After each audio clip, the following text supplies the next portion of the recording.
Ladies and gentlemen, relationships shape the quality of our lives more than almost anything else. You can have wealth, success, comfort, and recognition, but if your relationships are broken, life feels empty. On the other hand, when your relationships thrive, even the simplest moments become extraordinary. For years, I thought relationships would just work out if I cared enough.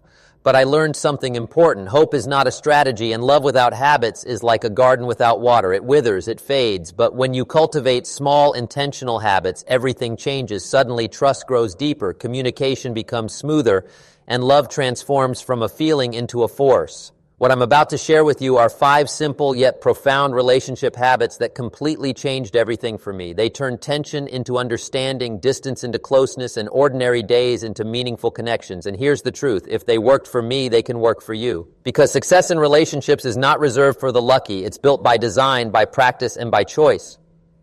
So today, I invite you to open your heart, lean in, and imagine the kind of connection you truly desire. The question is not, can you have it? The question is, are you willing to build the habits that make it possible?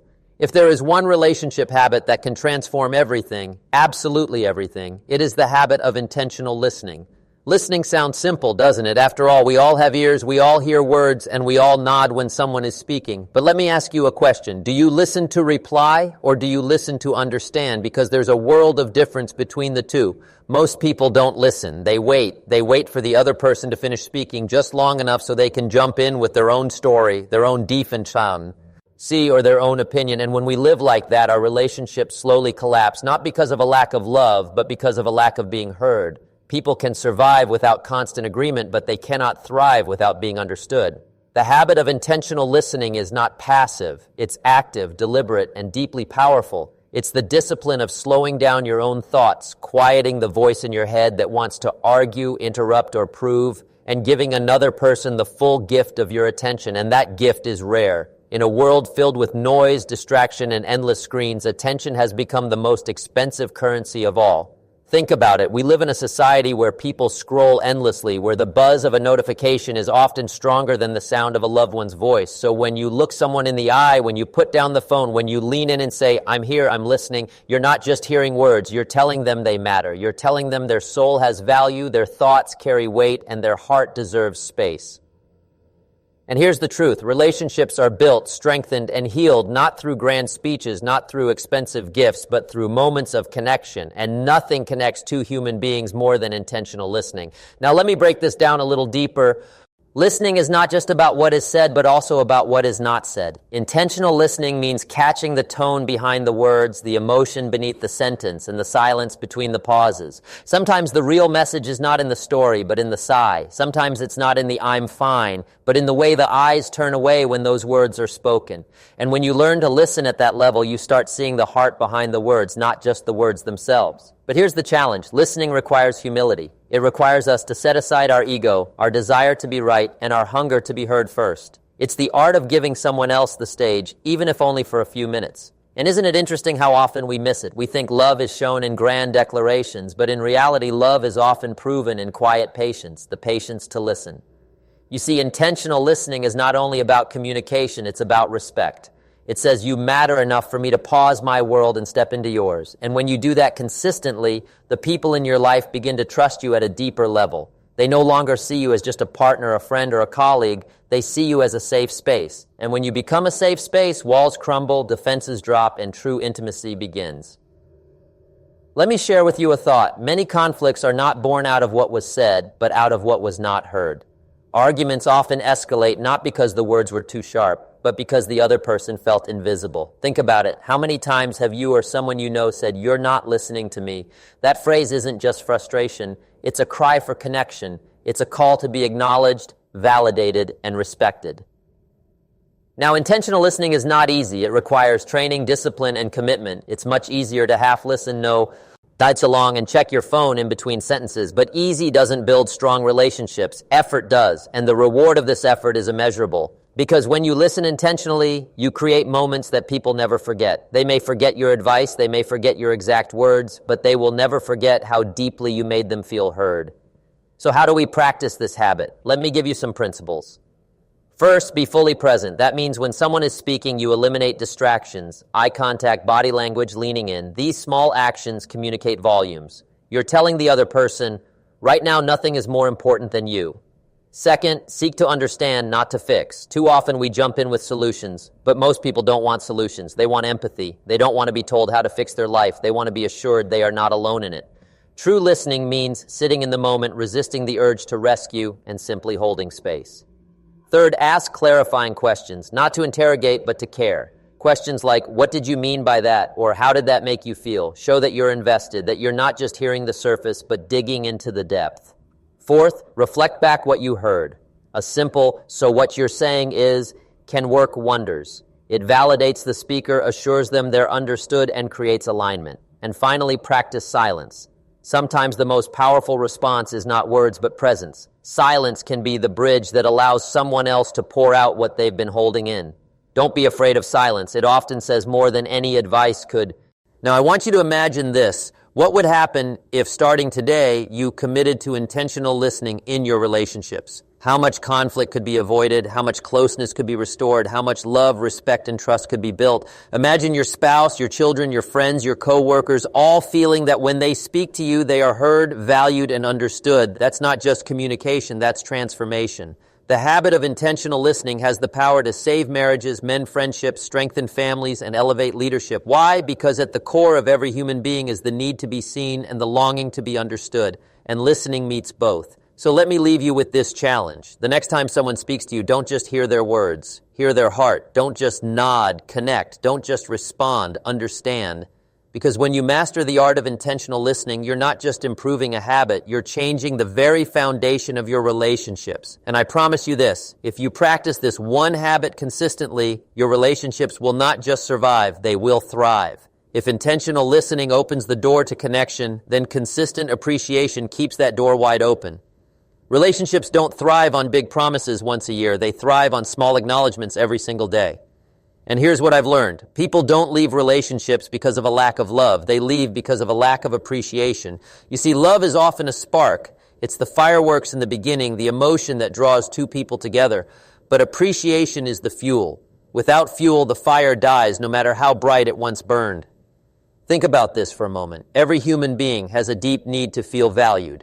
We want to know that our presence matters, that our efforts are noticed, and that our contributions aren't taken for granted. And when this need is not met, even the strongest relationships begin to wither.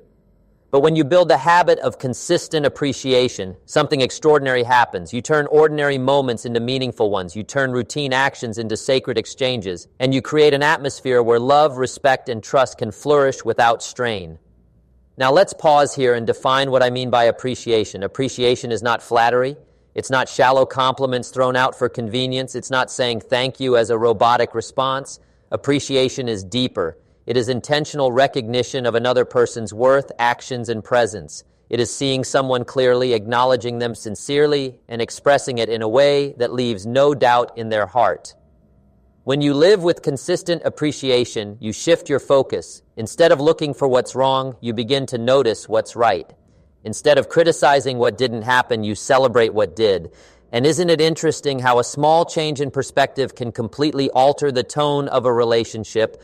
Let me illustrate. Imagine two scenarios. In the first, a spouse comes home after a long day, and instead of being met with acknowledgement, they are greeted with complaints. Why didn't you fix this? Why didn't you do that? Slowly, the heart closes. But in the second scenario, that same spouse walks in and hears, I'm so glad you're home. Thank you for working so hard today. It means a lot. Do you see the difference? One drains the soul, the other fills it. And here's the key. It's not about waiting for grand achievements to show appreciation. It's about noticing the little things, the way someone brings you coffee, the effort they put into listening, the patience they show when you're stressed, the simple act of being present. Big gestures are wonderful, but small consistencies are what sustain love. Now let me ask you a question. When was the last time you truly expressed appreciation to the people closest to you? Not just a quick thanks, but genuine acknowledgement of their value. If you can't remember, don't feel guilty. Most of us fall into the trap of assuming people already know, but assumption is dangerous. Unspoken appreciation is like an unwritten love letter. It holds potential, but it changes nothing until it's expressed. Consistent appreciation is also a discipline. It requires awareness. It requires you to step outside of your own busy world and notice the efforts of others. And when you do, you begin to see that people are constantly giving time, giving energy, giving pieces of themselves that deserve recognition. Here's a powerful principle. What gets appreciated gets repeated. If you want more kindness in your relationship, appreciate kindness. If you want more patience, appreciate patience. If you want more effort, appreciate effort. Human beings naturally lean toward what is noticed and valued, and when you ignore the good, it begins to fade. But when you recognize the good, it begins to multiply. I'll tell you something interesting. Most people spend more time pointing out what's missing than celebrating what's present. They think criticism builds change, but the truth is criticism creates walls while appreciation builds bridges. Of course, there are moments when correction is necessary, but correction without appreciation is like planting seeds without water. It simply won't grow. So how do you practice consistent appreciation? Let's break it down. First, speak it often. Don't let a day go by without expressing gratitude for something specific. I appreciate the way you handled that situation. Thank you for supporting me when I was tired. I admire how patient you were today. Words have power, but they must be used. A thought of gratitude unspoken has no impact. Second, show it through action. Appreciation is not just verbal, it's also practical. Do something kind, write a note, give a hug, prepare a meal. Small acts of kindness are living reminders of your gratitude. Third, make it personal. General praise feels empty, but specific appreciation feels real. Instead of saying, "You're great," say, "I admire how dedicated you are to our family." Specificity makes appreciation land deeply in the heart. Fourth, be consistent. Appreciation loses its power if it's occasional or manipulative. The key is in its consistency, daily, steady, genuine recognition. Over time, it becomes a culture in your relationship, a rhythm that strengthens connection. And here's something profound. Appreciation doesn't just change the other person, it changes you. When you practice this habit, you train your mind to focus on abundance rather than lack. You shift from complaining about what you don't have to celebrating what you do. And that perspective shift not only elevates your relationships, it elevates your entire life. Let me say this clearly. Appreciation is one of the greatest investments you can make in another person. And the cost? Almost nothing. A few seconds of your time, a few words of your breath, a small act of your hand. Yet the return is immeasurable. Trust, loyalty, intimacy, joy. Now imagine this with me. Imagine if every day in every relationship you practiced consistent appreciation. How different would your marriage look? How much lighter would your home feel? How much more motivated would your team at work become? How much closer would your friendships grow? The ripple effect would be enormous because appreciation is contagious. When you give it, people want to pass it on. But let's also address a common mistake. Some people withhold appreciation because they fear it will make the other person complacent. They think, if I thank them too much, they'll stop trying. But the opposite is true. Genuine appreciation doesn't make people lazy. It makes them loyal. It doesn't make them weaker. It makes them stronger. Why? Because people rise where they feel valued. So here's the challenge. Don't wait for birthdays, anniversaries, or crises to show appreciation. Do it today. Do it often. Do it consistently. Because love unexpressed is wasted, and gratitude unspoken is forgotten.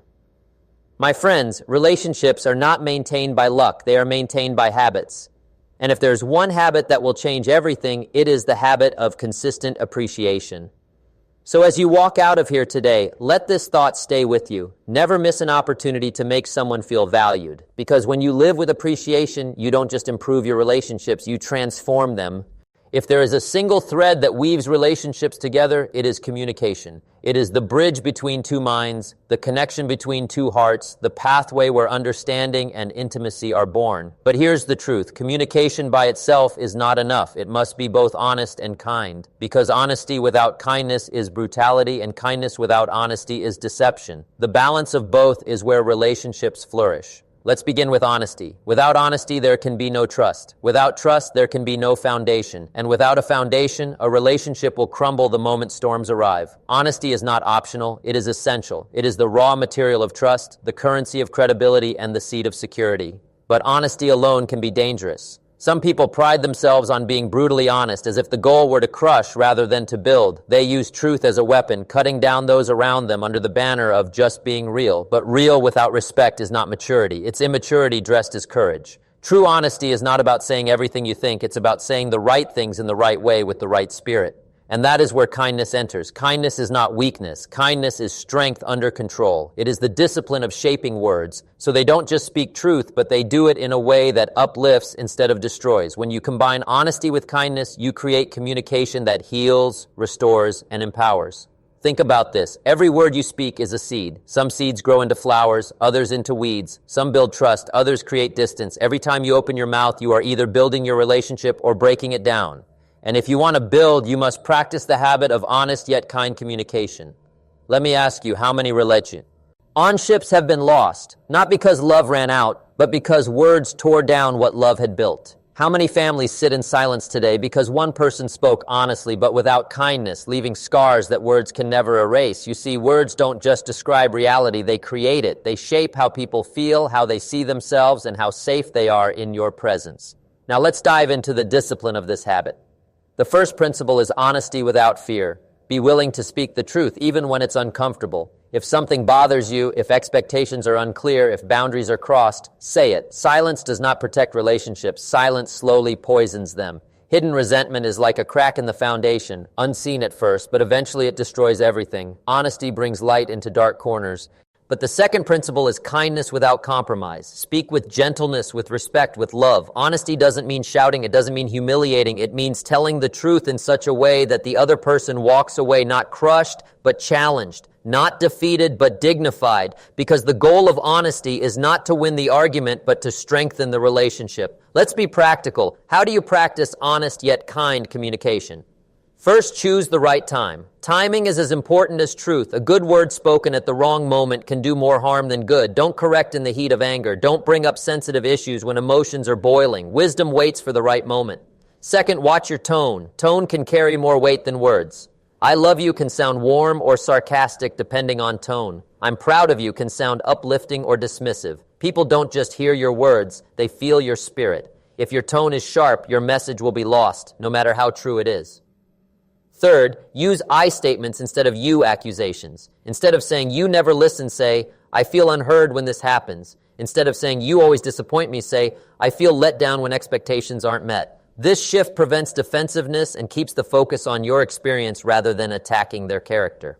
Fourth, balance correction with appreciation. If all someone hears from you is what they're doing wrong, they'll tune out. But when your communication includes both affirmation and accountability, people become receptive.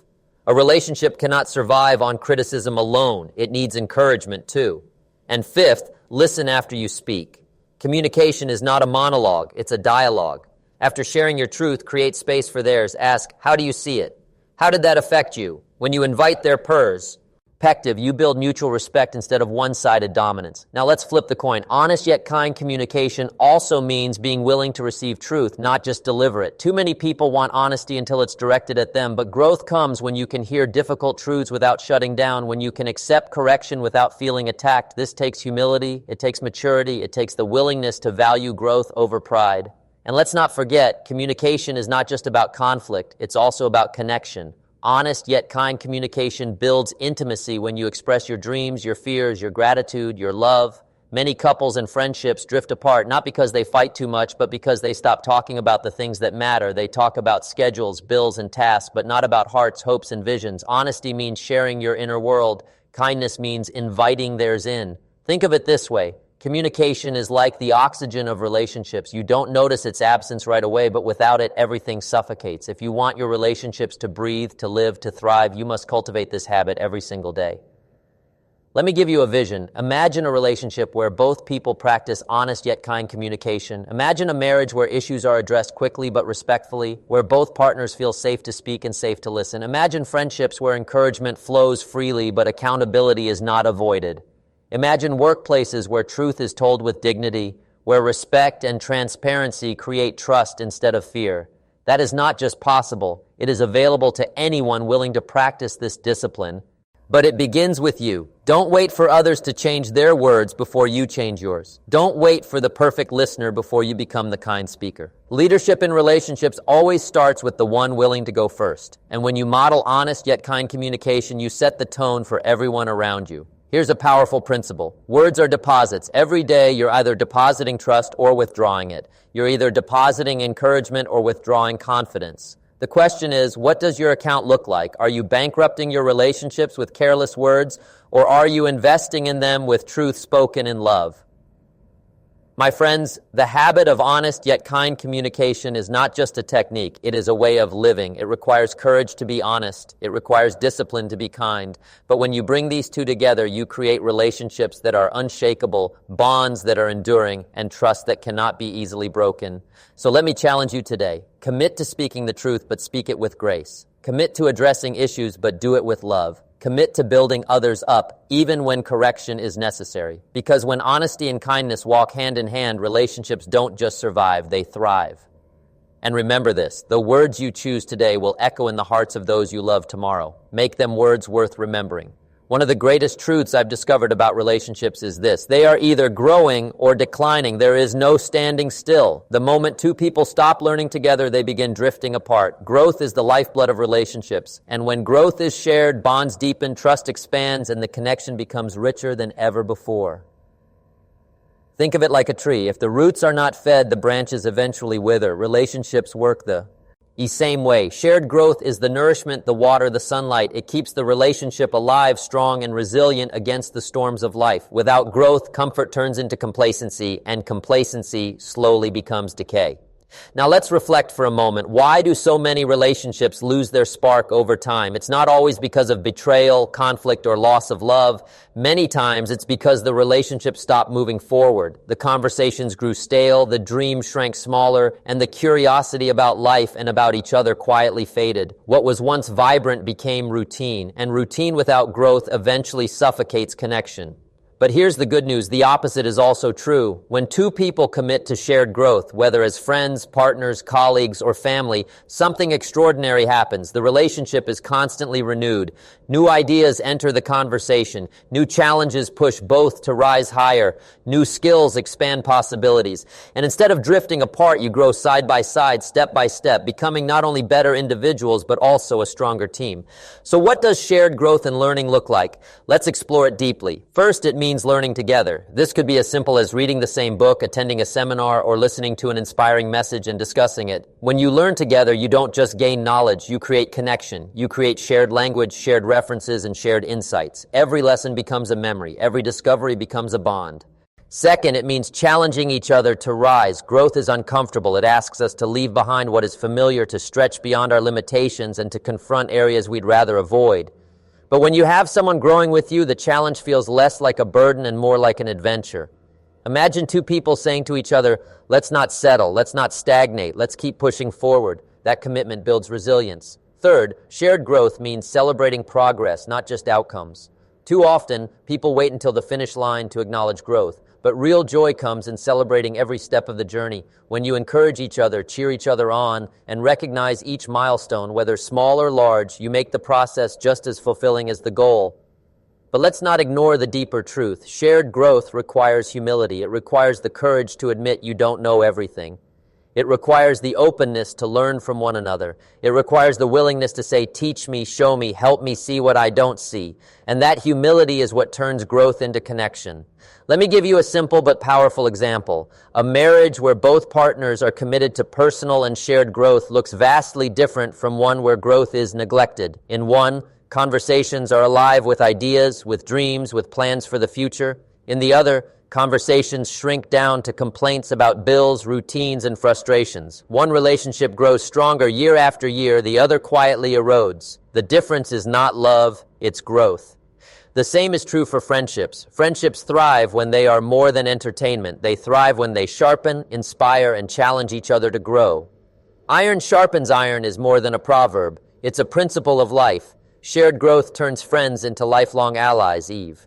In professional relationships, growth is the glue of trust. Teams that learn together innovate. Leaders who grow with their people inspire loyalty. Workplaces where learning is encouraged become environments of creativity, energy, and unity. Growth doesn't just strengthen individuals, it strengthens entire communities. Now let's talk about the habits that make shared growth possible. Commit to learning as a lifestyle. Growth is not an event, it's a habit. Make reading, listening, reflecting, and applying new knowledge part of your daily rhythm. And when you share that habit with someone close, you multiply the impact too. Set growth goals together. Don't just dream separately, dream as a team. Whether it's financial goals, personal goals, or health goals, set targets that both of you can pursue. This creates unity, direction, and a sense of purpose. 3. Schedule growth activities. Don't leave growth to chance. Schedule it, attend events together, take courses together, watch educational content together. Growth must be intentional, not accidental. Hold each other accountable. Growth requires accountability. Encourage one another. Check in. Ask, how's it going with that new habit? Accountability is not about judgment. It's about support. 5, celebrate the journey. Recognize progress. Acknowledge effort. Appreciate persistence. Growth is a long road, and encouragement is the fuel that keeps you moving. Here's a powerful truth. Shared growth multiplies joy. Achievements feel bigger when celebrated together. Lessons feel richer when discussed. Struggles feel lighter when supported. Growth transforms from an individual climb to a shared adventure. But let's also confront the reality. Not everyone values growth. Some people resist it. They fear change. They cling to comfort. They resist new ideas. And if one person is growing while the other resists, tension will rise. This is why shared growth is essential. It aligns vision, reduces distance, and builds a united path forward. So ask yourself, are the people closest to you growing with you or holding you back? Are your relationships pulling you forward or anchoring you in place? Because who you grow with determines where you go. Now imagine this. Imagine a relationship where growth is not optional but natural. Imagine a marriage where both partners are students of life, constantly learning, improving, and becoming better versions of themselves. Imagine friendships where conversations spark ideas, where encouragement flows freely, where challenges are faced together with courage. Imagine families where learning is celebrated, where curiosity is encouraged, where growth is a shared culture. That kind of relationship doesn't just survive, it thrives. The habit of shared growth and learning does more than build knowledge. It builds unity, it builds resilience, it builds legacy, because growth doesn't just change what you know, it changes who you become. And when 2 or more people commit to becoming more, the possibilities are limitless. So let me challenge you today. Don't just grow for yourself, grow with someone. Don't just read for yourself, share I.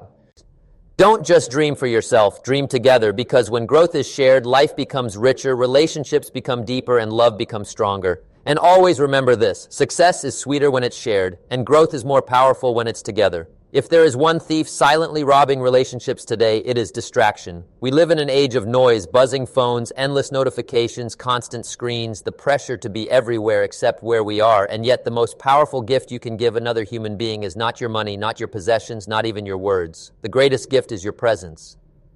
Presence is more than being in the room. It is more than sharing the same physical space. Presence means bringing the fullness of your attention, your focus, your heart, and your energy into the moment. Because here's the truth. You can be 2 feet away from someone and still feel miles apart. But when you are fully present, even a short moment can feel like eternity. Distraction, however, is the silent enemy. It steals intimacy. It weakens connection. It sends a subtle but dangerous message. Something else is more important than you right now. You've seen it. Couples at a restaurant sitting across from each other, both scrolling on their phones. Parents at home, half listening to their children while emails and messages pull them away. Leaders in meetings, nodding absent-mindedly while secretly multitasking. It looks harmless, but the cost is enormous. Why? Because relationships don't remember how many hours you were around. They remember how fully you showed up in the moments that mattered. Presence multiplies value. Distraction depletes it. Think of it this way. Presence is like sunshine to a flower. Without it, relationships fade. With it, they bloom. When you give someone your undivided attention, you communicate this truth. You matter. You are worth my time. You are worth my focus. Right now, nothing else comes before you, and that is a message that no gift, no money, no words can replace. Now let's be honest, it's not easy. The world we live in is designed to distract us. Technology is engineered to capture our attention. Companies spend billions studying how to pull your eyes to a screen, how to keep you scrolling, how to keep you checking. And the danger is, while we are endlessly connected to devices, we are slowly disconnecting from each other. But here's the good news. Presence is a habit, and habits can be built. It requires awareness, discipline, and intentionality. And when you build it, you restore depth, trust, and closeness in every relationship you value. So how do we practice the habit of presence over distraction? Let's walk through some principles. First, decide that presence is priority. Everything begins with decision. If you don't decide that presence matters, distraction will always win. Presence will never happen by accident. It must be intentional. Make a commitment. When I am with someone, I will be with them, fully. Second, eliminate competing distractions. Put the phone WN. Close the laptop. Turn off the television. Presence cannot coexist with divided attention. Small actions like turning your phone upside down during dinner or leaving it in another room during conversations can send a powerful message. Right now, you are my focus. Third, master the art of listening with your eyes. Words are only part of communication. Presence means noticing facial expressions, body language, and emotions. It means leaning in, nodding, showing through your eyes that you are fully there. When people feel seen, they feel valued. Fourth, slow down. Presence is not rushed. It requires patience. Too many relationships suffer because we give people quick fragments of attention rather than unrushed, meaningful connection. Sometimes the most powerful presence is not in doing, but simply in being. Unhurried, undistracted, fully available. Fifth, create sacred spaces for presence. Build routines where distraction has no entry. A family dinner with no devices, a morning walk with your spouse, a weekly check-in with a friend. These rituals communicate consistency, and consistency builds trust. And finally, practice mindfulness. Train your mind to return to the moment whenever it wanders. Remind yourself, right now, this is where I need to be. Not in yesterday's regrets, not in tomorrow's worries, not in the screen in my hand. Here now with the person in front of me. Now, let's talk about the deeper meaning of presence. Presence is love in its purest form. To be fully present with someone is to say, you don't have to fight for my attention, you already have it. That kind of love doesn't just build relationships, it heals them. It restores confidence, it mends broken trust, and it creates memories that last a lifetime. Think of the people you love most. What do you think they'll remember in years to come? Not how many times you checked your emails, not how many hours you spent on social media. They'll remember the moments when you looked them in the eye and made them feel like the only person in the world. And here's something powerful. Presence doesn't just transform others, it transforms you. When you live with presence, you discover joy in the simple moments. A conversation becomes richer. A meal tastes better. A walk feels more refreshing. Presence allows you to experience life fully instead of sleepwalking through it distracted. But let me be clear. Presence requires sacrifice. You cannot be fully present without giving something up. Sometimes it means giving up convenience. Sometimes it means giving up the urge to multitask. Sometimes it means giving up the false belief that you can be everywhere at once. Presence costs, but the return is priceless. Now let me challenge you with this vision. Imagine your home where presence is a daily practice. Children growing up knowing their parents didn't just provide for them, but were with them. A spouse knowing they were not jupati. Tolerated but treasured. Friends knowing that when you are with them, they have your whole attention, not a divided fraction. Imagine your workplace where meetings are not filled with half listeners, but people fully engaged, ideas flowing, solutions emerging because everyone is truly present. That is the power of this habit.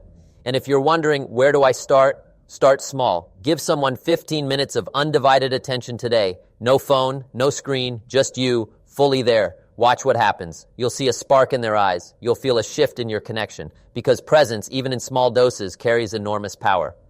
The habit of presence over distraction is not about perfection. It's about progress. You won't always get it right. Distractions will creep in. But if you keep practicing, keep choosing presence, keep building the discipline, you'll create relationships that are strong, meaningful, and unforgettable. So let me leave you with this challenge. Don't just be around, be present. Don't just hear, listen. Don't just exist in the same space. Engage with your whole self because in the end, people won't remember how much time you spent. They'll remember how fully you showed up. And the truth is, presence costs you nothing but gives you everything. So the question is simple. The next time someone important to you is in front of you, will you choose distraction or will you choose presence?